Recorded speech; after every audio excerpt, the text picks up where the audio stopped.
2, 1. 7 things you probably didn't know you need to know. I'm Jamie East, and this is the Smart 7. Well, good morning, everybody. It's Monday, the 29th of November, and happy Hanukkah. It's Cyber Monday. And a big happy birthday to Don Cheadle, Joel Cohen, Gemma Chan, and Simon Amster. There were 37,681 new cases of COVID-19 yesterday and 51 additional deaths.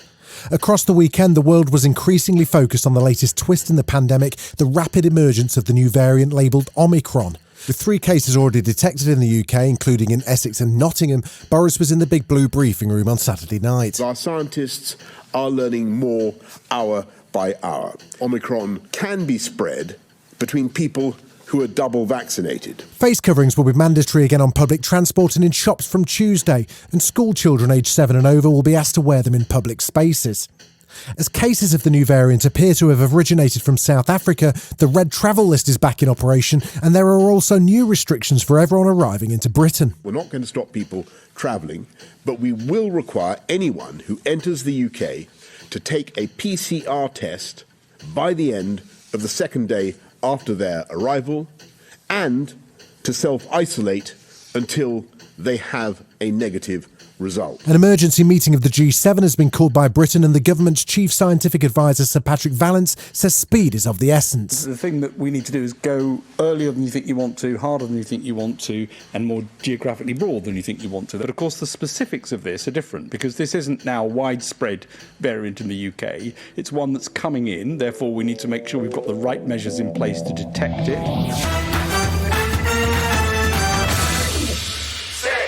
South African scientists were the first to detect the new variant, and they quickly shared their findings with the world.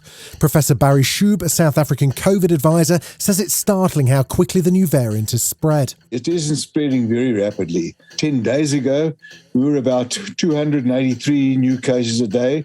We are now just over 3,200. Health Secretary Sajid Javid was cautious when it came to whether or not the vaccines will work as well against the new variant. The truth is, we don't know enough about this variant yet. We will know more, I think, in 2 or 3 weeks. But there's every reason to believe that there will still be a real purpose to getting vaccinated. And on masks, which will be mandatory from Tuesday in shops and on public transport but not in hospitality, he says it will be a legally enforceable requirement. He's still staying positive about Christmas, though. I think people should continue with their plans as normal for Christmas. I think it's going to be a great Christmas.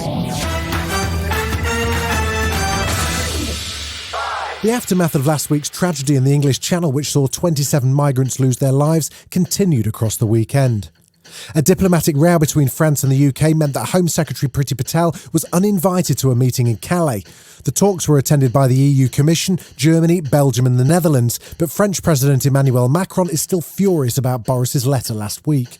He was most annoyed that the letter was published on Twitter rather than handled through normal diplomatic channels, and Priska Thévenot from President Macron's party told Channel 4 News she can't understand why Boris isn't doing more. Why Boris Johnson is just texting on his laptop? Why is just applying to work on Twitter and not taking his phone to speak to the president? People are just dying in front of us. The death was announced on Sunday of US designer Virgil Abloh. He rose to fame as Kanye West's creative director, then went on to become the first African-American to be creative director of Louis Vuitton. He was just 41 years old and had been diagnosed with cancer in 2019, but chose to keep it private. He's survived by his wife Shannon and their 2 children. He was also founder of the Off-White fashion label, and apart from his visionary design work, also a DJ and artist with degrees in civil engineering and architecture. Rest in peace, Virgil. The process and the end product are equally as valuable. I embrace imperfection as much as I embrace the pursuit of perfection. Still to come on the Smart 7, Adele gets an apology from Australia and tributes to musical legend Stephen Sondheim. Right after this. You're listening to the Smart 7. If you're enjoying it, you might also like the Smart 7 Ireland edition. Just search and follow us on your favourite podcast platform.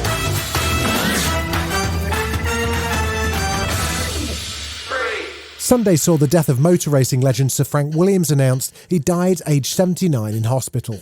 The motor racing team named after him won 9 Constructors' Championships and 7 Drivers' titles and dominated Formula One for much of the 80s and 90s. He was paralysed after a spinal cord injury in a car crash in France in 1986, but he never let it slow him down. Rest in peace, Frank. I'm fine. I'm paralysed, but I haven't had a day off work. I don't think I've had a day off work in years. I just don't get ill. Australian reporter Matt Doran went viral after he failed to listen to Adele's new album before he interviewed her. It meant that the interview never aired in Australia, and he's been under the spotlight ever since. He popped up on Channel 7 at the weekend to make a rather lengthy apology to Adele and her Australian fans. Apparently he missed the email with the link to listen to the album. OK, Matt, this is your moment. Off you go. The main thing to remember is not to make it too detailed, or it could sound a little bit cringy. To Adele, I say, I'd never have knowingly disrespected you by deliberately not listening to your work. I am so sorry. Adele, track 10, Hold On, in the bridge after the second chorus, you write that sometimes forgiveness is easiest in secret. I'm not expecting that forgiveness, but I do owe you an apology. One of modern musical theatre's greats, Stephen Sondheim, died on Friday evening. He first found fame writing the lyrics for West Side Story and went on to create many modern classics, writing both music and lyrics. He won an Academy Award, 8 Grammys and 8 Tony Awards. His shows included Sweeney Todd, Into the Woods and Company. Barack Obama spoke fondly of his musical genius while presenting him with the Medal of Honor in 2015. Stephen's music is so beautiful that even as he exposes the imperfections of everyday life, he transcends them. And Sondheim himself explained why he loved theatre so much. If you laugh at a movie screen or boo at a movie screen or anything, the actors go right on. They do exactly what they want to do. Same thing with the television, but not the theatre, and that's why I'm proud to be in it. His most recorded song was Send in the Clowns, with 500 different versions, performed here by Angela Lansbury in 1993. May his memory be a blessing. Where are the clowns? Send in the clowns. This has been The Smart 7. Wherever you're listening, do us a favour and hit the follow button. We'll be back tomorrow at 7 a.m. Have a great day.